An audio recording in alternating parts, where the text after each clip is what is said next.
So what's it like to drive a manual transmission in the Crosstrek? We had this weird situation where we wanted to buy the manual 5-speed Crosstrek 2016, and the dude at the dealership didn't have it. He just had a whole lot full of automatic Crosstreks. And so we figured, okay, you'll be able to get a manual from another dealer at least. Like, you'd think he'd be able to do that, but he couldn't.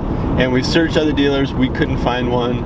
So after negotiating and thinking about it, and hemming and hawing, we decided we really did want the Crosstrek for a few reasons. Because it was all-wheel drive, but also because we could get a manual transmission and it was pretty affordable, and the Subaru has a pretty good repair record and all that stuff.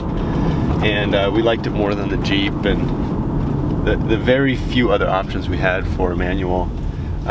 So we ended up buying this manual. We ordered it, and we ended up buying it without ever test driving it. Here's what I think about the manual transmission. Overall, I think it's pretty good. Having driven a lot of different manual transmissions, like we've had a Volkswagen, we've got a Ford truck with a manual, I had a Fiat, I had a bunch of different Volkswagens, etc. A lot of different manual transmissions. This one I think is a little bit touchier than the other ones I've driven. You know, just the slightest bit touchier, especially in first and second when you're shifting, just starting out in first and second, a little bit touchier. The other thing is that just geared to drive up to about 65 miles an hour. And if you are cruising along in 5th gear and you're going 70, like 70 miles an hour on the highway, you're at 3,100 RPMs. So that's just pretty high revs for highway driving. If you're going 80 on the highway, you're at 3,600 RPMs. So you're actually revving pretty damn high if you're driving 80 miles an hour down the highway. Now, maybe you're not supposed to be driving 80 miles an hour down the highway, but you know, that's just pretty high revs.